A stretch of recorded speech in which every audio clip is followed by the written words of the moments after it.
अथ श्री बृहस्पतिवार व्रत कथा। भारतवर्ष में एक प्रतापी और दानी राजा राज करता था।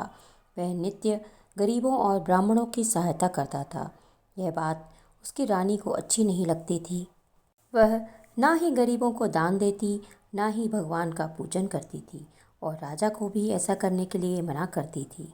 एक दिन राजा शिकार खेलने वन को गए हुए थे तो रानी महल में अकेली थी।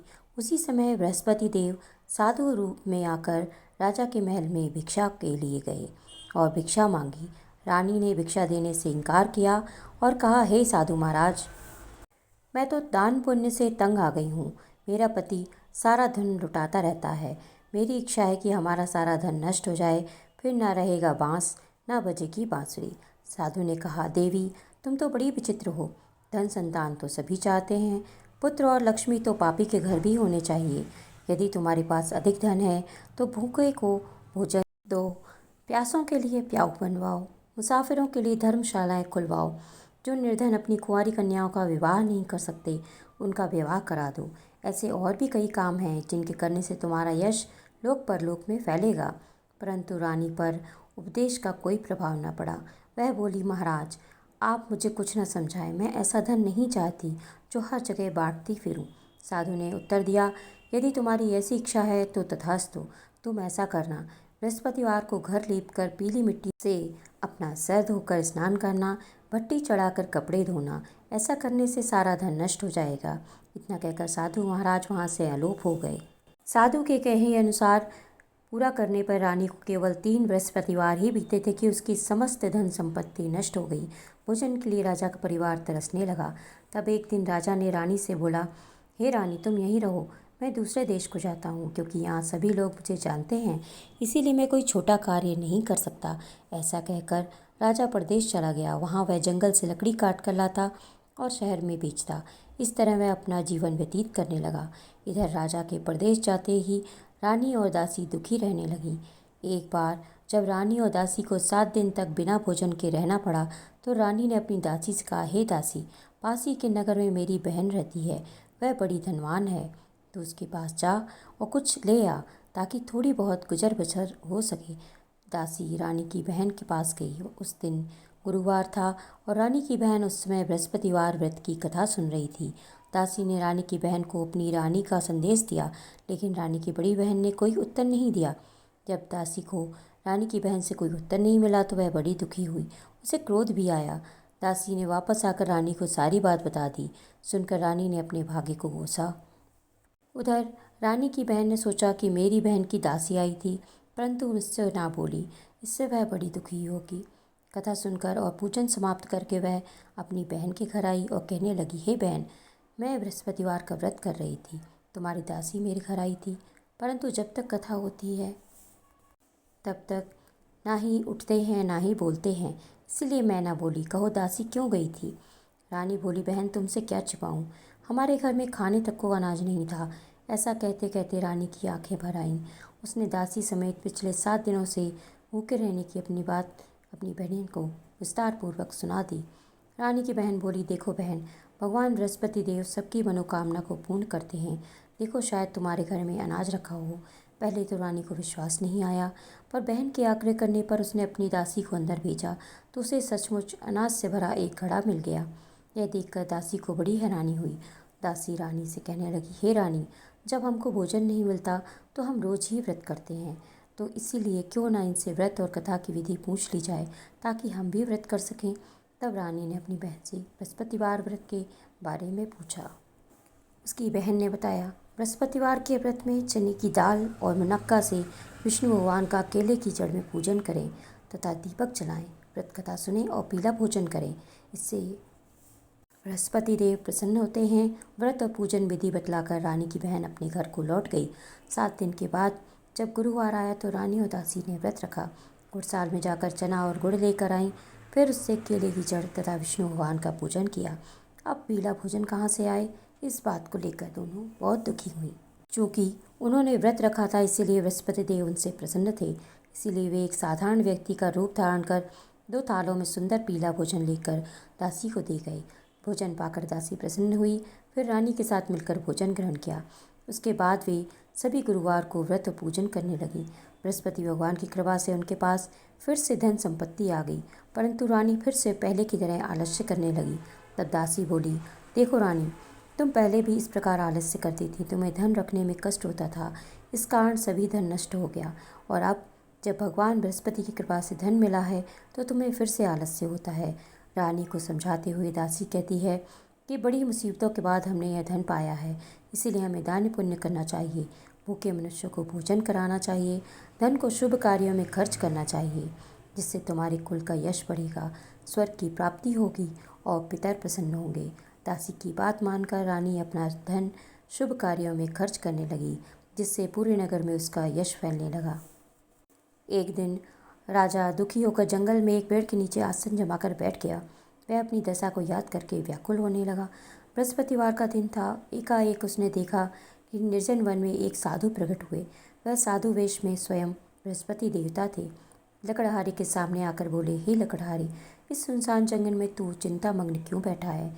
लकड़हारे ने दोनों हाथ जोड़कर प्रणाम किया और उत्तर दिया, महात्मा जी, आप सब कुछ जानते हैं, मैं क्या कहूँ। यह कहकर वह रोने लगा और साधु को अपनी आत्मकथा सुनाई। महात्मा जी ने कहा, तुम्हारी स्त्री ने बृहस्पति के दिन बृहस्पति भगवान का निरादर किया है, जिसके कारण रुष्ट होकर उन्होंने तुम्हारी यह दशा कर दी। अब तुम चिंता को छोड़ मेरे कहने पर चलो तो तुम्हारे सब कष्ट दूर हो जाएंगे और भगवान पहले से अधिक धन संपत्ति देंगे। तुम बृहस्पति के दिन कथा किया करो, 2 पैसे के चने मुनक्का लाकर उनका प्रसाद बनाओ, शुद्ध जल में लोटे में शक्कर मिलाकर अमृत तैयार करो। कथा के पश्चात अपने सभी परिवार और सुनने वाले प्रेमियों में अमृत व प्रसाद बांटकर स्वयं भी ग्रहण करो। ऐसा करने से भगवान तुम्हारी सब मनोकामनाएं पूरी करेंगे। साधु के वचन सुनकर लकड़हारा बोला, हे प्रभु, मुझे लकड़ी बेचकर इतना पैसा नहीं मिलता जिससे भोजन के उपरांत कुछ बचा सकूं। मैंने रात्रि में अपनी स्त्री को व्याकुल देखा है, मेरे पास कुछ भी नहीं जिससे मैं उसकी खबर मंगा सकूं।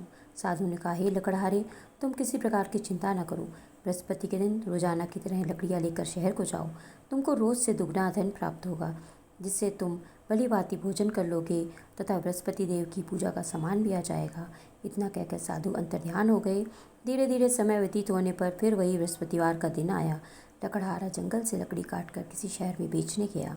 उसे उस दिन और दिन से अधिक पैसा मिला। राजा ने गुड़ चना आदि लाकर गुरुवार का व्रत किया। उस दिन से उसके सभी क्लेश दूर हुए, परंतु जब दोबारा गुरुवार का दिन आया तो बृहस्पतिवार का व्रत करना भूल गया। इस कारण बृहस्पति देवता नाराज हो गए। उस दिन उस नगर के राजा ने विशाल यज्ञ का आयोजन किया तथा नगर में यह घोषणा करवा दी कि कोई भी मनुष्य अपने घर में भोजन न बनावे, न आग जलावे, समस्त जनता मेरे यहाँ भोजन करने आए। इस आज्ञा को जो ना मानेगा उसे फांसी की सजा दी जाएगी। इस तरह की घोषणा संपूर्ण नगर में करवा दी गई। राजा की आज्ञा अनुसार शहर के सभी लोग भोजन करने गए, लेकिन लकड़हारा कुछ देर से पहुंचा, इसलिए राजा उसको अपने साथ घर ले आए और ले जाकर भोजन करा रहे थे तो रानी की नज़र उस खूंटी पर पड़ी जिस पर उसका हार लटका हुआ था। वह वहां पर दिखाई नहीं दिया। रानी ने निश्चय किया, मेरा हार इस मनुष्य ने चुरा लिया है। उसी समय सिपाहियों को बुलाकर उसको कारागार में डलवा दिया। जब लकड़हारा कारागार में पड़ गया और बहुत दुखी होकर विचार करने लगा कि न जाने कौन से पूर्व जन्म के कर्म से मुझे यह दुख प्राप्त हुआ है, और उसी साधु को याद करने लगा जो उसे जंगल में मिला था। उसी समय तत्काल बृहस्पति देवता साधु के रूप में प्रकट हुए और उसकी दशा को देख कहने लगे, अरे मूर्ख, तूने बृहस्पति देव की कथा नहीं करी, इस कारण तुझे दुख प्राप्त हुआ है। अब चिंता मत कर। बृहस्पतिवार के दिन कारागार के दरवाजे पर 4 पैसे पड़े मिलेंगे, उनसे तू बृहस्पति देवता पूजा करना, तेरे सभी कष्ट दूर हो जाएंगे। बृहस्पतिवार के दिन उसे 4 पैसे पड़े मिले। लकड़हारे ने कथा कही। उसी रात्रि को बृहस्पति देवता ने उस नगर के राजा को स्वप्न में कहा, हे राजा, तुमने जिस आदमी को कारागार में बंद कर दिया वह निर्दोष है, वह राजा है, उसे छोड़ दो। रानी का हार उसी खूंटी पर लटका है। अगर तू ऐसा नहीं करेगा तो मैं तेरे राज्य को नष्ट कर दूंगा। इस तरह रात्रि के स्वप्न को देखकर राजा प्रातःकाल उठा और खूंटी पर हार देखकर लकड़हारे को बुलाकर क्षमा मांगी तथा लकड़हारे को योग्य सुंदर वस्त्र आभूषण देकर विदा कर दिया। बृहस्पति देवता की आज्ञा अनुसार लकड़हारा अपने नगर को चल दिया। राजा जब अपने नगर के निकट पहुंचा तो उसे बड़ा आश्चर्य हुआ। नगर में पहले से अधिक बाग, तालाब, कुएं तथा बहुत सी धर्मशाला, मंदिर आदि बन गई थी। राजा ने पूछा, यह किसका बाग और धर्मशाला है? तब नगर के सब लोग कहने लगे, यह सब रानी और बांदी के हैं। तो राजा को बड़ा आश्चर्य हुआ और गुस्सा भी आया। जब रानी ने यह खबर सुनी कि राजा आ रहे हैं तो उन्होंने बांदी से कहा कि हे दासी, देख राजा हमको कितनी बुरी हालत में छोड़ गए थे। हमारी ऐसी हालत देखकर लौट न जाए, इसलिए तू दरवाजे पर खड़ी हो जा। आज्ञानुसार दासी दरवाजे पर खड़ी हो गई। राजा आए तो उन्हें अपने साथ लेवा लाई। तब राजा ने क्रोध करके अपनी रानी से पूछा, यह धन तुम्हें कैसे प्राप्त हुआ? तब उन्होंने कहा, हमें यह सब धन बृहस्पति देवता के व्रत के प्रभाव से प्राप्त हुआ है। राजा ने निश्चय किया कि 7 रोज बाद तो सभी बृहस्पति देवता का पूजन करते हैं, परंतु मैं प्रतिदिन दिन में 3 बार कहानी तथा रोज व्रत किया करूँगा। अब हर समय राजा के दुपट्टे में चने की दाल बंधी रहती तथा दिन में 3 बार कहानी कहता। एक रोज राजा ने विचार किया, चलो अपनी बहन के यहाँ आए। इस तरह निश्चय कर राजा घोड़े पर सवार हो अपनी बहन के यहाँ को चल दिया। मार्ग में उसने देखा कुछ आदमी एक मुर्दे को लेकर जा रहे हैं। उन्हें रोक कर राजा कहने लगा, अरे भाइयों, मेरी बृहस्पति देवता की कथा सुन लो। वे बोले, लो, हमारा तो आदमी मर गया है, इसको अपनी कथा की पड़ी है। परंतु कुछ आदमी बोले, अच्छा कहो, हम तुम्हारी कथा भी सुनेंगे। राजा ने दाल निकाली और जब कथा आधी हुई थी कि मुर्दा हिलने लगा, और जब कथा समाप्त हो गई तो राम राम करके मनुष्य उठकर खड़ा हो गया। आगे मार्ग में उसे एक किसान खेत में हल चलाता मिला। राजा ने उससे कहा, अरे भैया, मेरी कथा सुन लो। किसान बोला, जब तक मैं तेरी कथा सुनूंगा तब तक 4 हरैया खेत जोत लूँगा। जा अपनी कथा किसी और को सुनाना। इस तरह राजा आगे चलने लगा। राजा के हटते ही बैल पछाड़ खाकर गिर गए तथा किसान के पेट में बड़ी जोर का दर्द होने लगा। उस समय उसकी माँ रोटी लेकर आई। जब उसने यह हाल देखा तो अपने पुत्र से सब पूछा। बेटे ने सभी हाल कह दिया तो बुढ़िया दौड़ी दौड़ी उस घुड़सवार के पास गई और उससे बोली, मैं तेरी कथा सुनूंगी, तू अपनी कथा मेरे खेत पर चलकर कहना। राजा ने बुढ़िया के खेत पर जाकर कथा कही, जिसके सुनते ही बैल उठ खड़े हुए तथा किसान के पेट का दर्द भी बंद हो गया। राजा अपनी बहन के घर पहुंचा। बहन ने भाई की खूब मेहमानी की। दूसरे रोज प्रातःकाल राजा जगा तो देखने लगा सब लोग भोजन कर रहे हैं। राजा ने अपनी बहन से कहा, ऐसा कोई मनुष्य है जिसने भोजन नहीं किया हो? मेरी बृहस्पतिवार की कथा सुन ले। बहन बोली, हे भैया, यह देश ही ऐसा है, यहाँ पर पहले लोग भोजन करते हैं, बाद में अन्य काम करते हैं। अगर कोई पड़ोस में हो तो देख आऊं। ऐसा कहकर वह देखने चली गई, परंतु उसे ऐसा कोई व्यक्ति नहीं मिला जिसने भोजन न किया हो। अतः वह एक कुमार के घर गई जिस लड़का बीमार था। उसे मालूम हुआ उसके यहाँ 3 रोज से किसी ने भोजन नहीं किया है। रानी ने अपने भाई की कथा सुनने के लिए कुमार से कहा। वह तैयार हो गया। राजा ने जाकर बृहस्पतिवार की कथा कही, जिसके सुनकर उसका लड़का ठीक हो गया। अब तो राजा की प्रशंसा होने लगी। एक रोज राजा ने अपनी बहन से कहा, हे बहन, हम अपने घर को जाएंगे, तुम भी तैयार हो जाओ। राजा की बहन ने अपनी सास से कहा। सास ने कहा, हाँ चली जा, परंतु अपने लड़कों को मत ले जाना, क्योंकि तेरे भाई की कोई औलाद नहीं है। बहन ने अपने भैया से कहा, भैया मैं चलूँगी, परंतु कोई बालक नहीं जाएगा। राजा बोला, जब कोई बालक नहीं चलेगा तब तुम ही क्या करोगी? बड़े दुखी मन से राजा अपने नगर को लौट आया। राजा ने अपनी रानी से कहा, हम निर्वंशी हैं, हमारा मुँह देखने का धर्म नहीं है और कुछ भोजन आदि नहीं किया। रानी बोली, हे प्रभु, बृहस्पति देवता ने हमें सब कुछ दिया है, वह हमें औलाद अवश्य देंगे। उसी रात को बृहस्पति देवता ने राजा से स्वप्न में कहा, हे राजा उठ, सभी सोच त्याग, तेरी रानी गर्भ से है। राजा की ये बात सुनकर बड़ी खुशी हुई। 9वें महीने उसके गर्भ से एक सुंदर बालक पैदा हुआ। तब राजा बोला, हे इस रानी, स्त्री बिना भोजन के रह सकती है पर बिना कहीं नहीं रह सकती। जब मेरी बहन आए तो तुम मुझसे कुछ मत कहना। रानी ने सुनकर हाँ कर दिया। जब राजा की बहन ने यह शुभ समाचार सुना तो बड़ी खुश हुई, बधाई लेकर अपने भाई के यहाँ आई। तब रानी ने कहा, घोड़ा चढ़कर तो नहीं आई, गधा चढ़ी आई। राजा की बहन बोली, भाभी मैं इस प्रकार न कहती तो तुम्हें औलाद कैसे मिलती? बृहस्पति देव ऐसे ही हैं, जिसके मन की जो कामनाएं होती हैं सभी को पूर्ण करते हैं। जो सद्भावना पूर्वक बृहस्पतिवार का व्रत करता है एवं कथा पढ़ता अथवा सुनाता है, दूसरों को सुनाता है, बृहस्पति देवता उनकी मनोकामनाएं पूरी करते हैं। भगवान बृहस्पति देवता उसकी सदैव रक्षा करते हैं। संसार में जो मनुष्य सद्भावना से भगवान का पूजन सच्चे हृदय से करते हैं, उनकी सभी मनोकामनाएं पूर्ण होती हैं। बोलो बृहस्पति देव की जय, भगवान विष्णु की जय। अब है बृहस्पति देव की कथा। प्राचीन काल में एक ब्राह्मण रहता था। वह बहुत ही निर्धन था, उसके कोई संतान नहीं थी। उसकी स्त्री बहुत मलिनता के साथ रहती थी। वह स्नान न करती, किसी देवता का पूजन न करती। इससे ब्राह्मण देवता बड़े दुखी थे। बेचारे बहुत कुछ कहते, परंतु उसका कोई परिणाम न निकला। भगवान की कृपा से ब्राह्मण की स्त्री के कन्या रूपी रत्न पैदा हुआ। कन्या बड़ी होने पर प्रातःकाल स्नान करके विष्णु भगवान का जाप और बृहस्पतिवार का व्रत करने लगी। अपने पूजन पाठ को समाप्त करके विद्यालय जाती तो अपनी मुट्ठी में जौ भर के ले जाती और पाठशाला के मार्ग में डालती जाती। तब ये जौ स्वर्ण के हो जाते। लौटते समय उनको बीन कर घर ले आती। एक दिन वह बालिका सूप में उन सोने के जौ को पटक कर साफ कर रही थी। उसके पिता ने देख लिया। और कहा, हे बेटी, सोने के जौ को पटकने के लिए सोने का सूप होना चाहिए। दूसरे दिन बृहस्पतिवार था। इस कन्या ने सच्चे मन से व्रत रखा और भगवान से प्रार्थना करके कहा कि मैंने आपकी पूजा सच्चे मन से की हो तो मेरे लिए सोने का सूप दे दो। बृहस्पति देव ने उसकी प्रार्थना स्वीकार कर ली। रोजाना की तरह वह कन्या जौ फैलाती हुई जाने लगी। जब लौट कर जौ बीन रही थी तो बृहस्पति देव की कृपा से सोने का सूप मिला। उसे घर ले आई और उससे जौ साफ करने लगी, परंतु उसकी माँ का वही ढंग रहा। एक दिन की बात है कि वह कन्या सोने के सूप में जौ साफ कर रही थी। उस समय उस शहर का राजपुत्र वहां से होकर निकला।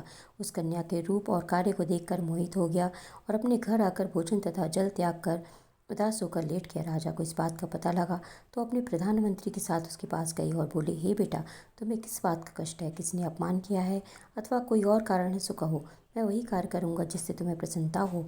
अपने पिता की राजकुमार ने बातें सुनी तो वह बोला, मुझे आपकी कृपा से किसी प्रकार का दुख नहीं है। किसी ने मेरा अपमान नहीं किया, परंतु मैं उस लड़की से विवाह करना चाहता हूँ जो सोने के सूप में जौ साफ कर रही थी। यह सुनकर राजा आश्चर्य में पड़ गया और बोला, बेटा, इस तरह की कन्या का पता तुम ही बताओ, मैं उसके साथ तेरा विवाह अवश्य करवा दूंगा। राजकुमार ने उस लड़की के घर का पता बतलाया। तब मंत्री उस लड़की के घर गए और ब्राह्मण देवता को सभी हाल बतलाया। ब्राह्मण देवता राजकुमार के साथ अपनी कन्या का विवाह करने के लिए तैयार हो गए तथा विधि विधान के अनुसार ब्राह्मण की कन्या का विवाह राजकुमार के साथ हो गया। कन्या के घर से जाते ही पहले की भांति उस ब्राह्मण देवता के घर में गरीबी का निवास हो गया। भोजन के लिए भी अन्न बड़ी मुश्किल से मिलता। एक दिन दुखी होकर ब्राह्मण देवता अपनी पुत्री के पास गए। बेटी ने पिता की दुखी अवस्था को देखा और अपनी माँ का हाल पूछा। तब ब्राह्मण ने सभी हाल कहा। कन्या ने बहुत सा धन देकर अपने पिता को विदा कर दिया। इस तरह ब्राह्मण का कुछ समय सुखपूर्वक व्यतीत हुआ। कुछ दिन बाद फिर वही हाल हो गया। ब्राह्मण फिर अपनी कन्या के यहाँ गया और सारा हाल कहा तो लड़की बोली, हे पिताजी, आप माताजी को यहाँ ले आओ, मैं उसे विधि बता दूंगी जिससे गरीबी दूर हो जाएगी।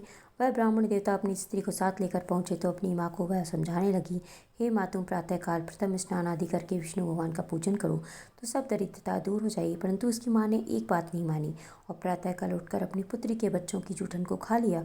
इससे उसकी पुत्री को बहुत बहुत गुस्सा आया और एक रात को कोठरी से सभी सामान निकाल दिया और अपनी माँ को उसमें बंद कर दिया। प्रातःकाल उसे निकाला, स्नान आदि करा के पाठ करवाया तो उसकी माँ की बुद्धि ठीक हो गई और फिर प्रत्येक गुरुवार को व्रत रखने लगी। इस व्रत के प्रभाव से उसके माँ बाप बहुत ही धनवान और पुत्रवान हो गए और बृहस्पति देव के प्रभाव से इस लोक के सुख भोग कर स्वर्ग प्राप्त हुए। सब बोलो विष्णु भगवान की जय, बोलो बृहस्पति देव की जय।